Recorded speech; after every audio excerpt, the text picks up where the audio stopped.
हमारे स्वरूप में एक ऐसा आध्यात्मिक मार्ग है, एक ऐसा पथ है जिसमें मन को केंद्रित करने पर हमारी चेतना सामान्य स्तर से ऊपर उठकर एक ऐसे उच्चतर अवस्था में प्रवेश कर जाती है जहाँ पहुँचने के बाद कुछ भी जानना शेष नहीं रह जाता, कुछ भी असंभव नहीं रह जाता, अज्ञात नहीं रह जाता। हर महान योगी ने, संत ने अपनी साधना के द्वारा किसी न किसी ऐसे रहस्यमय मार्ग का वर्णन किया है। एक ऐसा मार्ग जिसको हम आँखों से नहीं देख सकते हैं, जिसको मन और बुद्धि से नहीं समझ सकते हैं, जो हमारी मन, बुद्धि, इंद्रियों की पकड़ से परे है। उस मार्ग को विज्ञान की मशीनों के द्वारा भी नहीं देखा जा सकता है। यह वह मार्ग है जो शरीर में रहते हुए शरीर से परे है। ऋषियों ने उसे योग पथ कहा, उसी को राजमार्ग भी कहा गया है।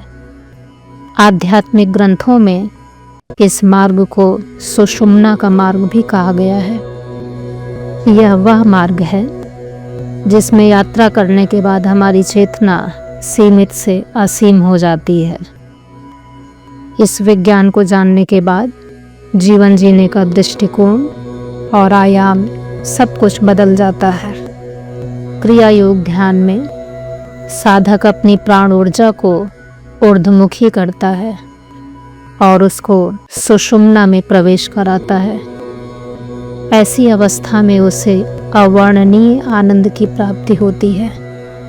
ऐसा आनंद जो कभी भी क्षीण नहीं होता, जो कभी समाप्त नहीं होता, जिसका क्षय नहीं होता, और यह आनंद परम ज्ञान से भरा होता है।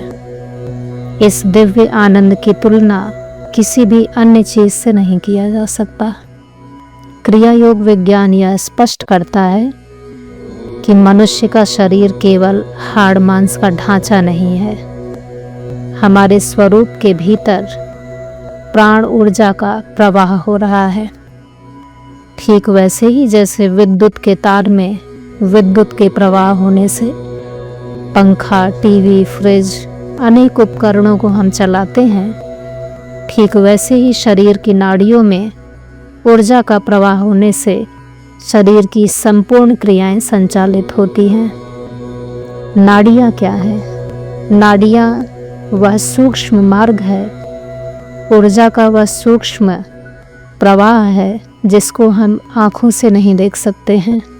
प्राचीन ग्रंथों में कहा गया है कि हमारे अंदर 72,000 नाड़ियाँ हैं। अन्य ग्रंथों में इसकी संख्या और अधिक भी बताई गई है, परंतु इन सब में सबसे महत्वपूर्ण 3 नाड़ियाँ हैं: ईड़ा, पिंगला और सुषुम्ना। ईड़ा नाड़ी शरीर के बाईं ओर सक्रिय है और पिंगला नाड़ी दाहिनी ओर। ईड़ा चंद्रमा के गुणों को धारण करती है और पिंगला सूर्य के गुणों को, और हमारा अधिकांश जीवन इन्हीं दोनों के बीच व्यतीत होता है।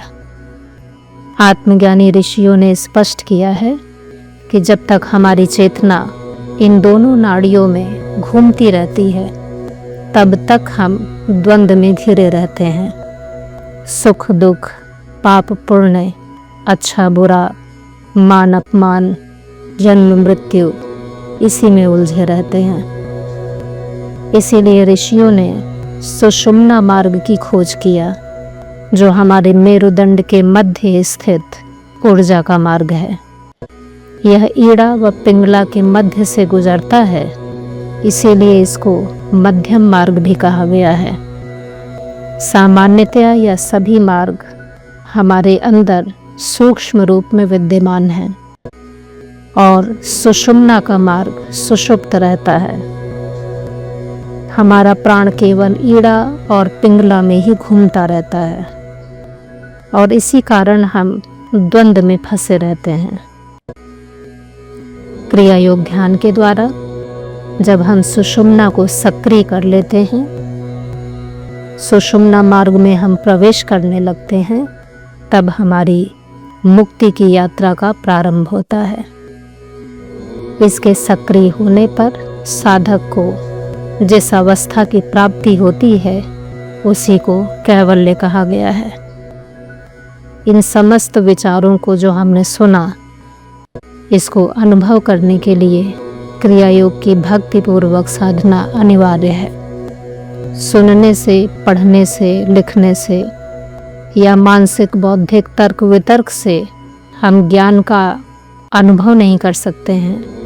अनुभूति के लिए क्रिया योग ध्यान का अभ्यास परम आवश्यक है।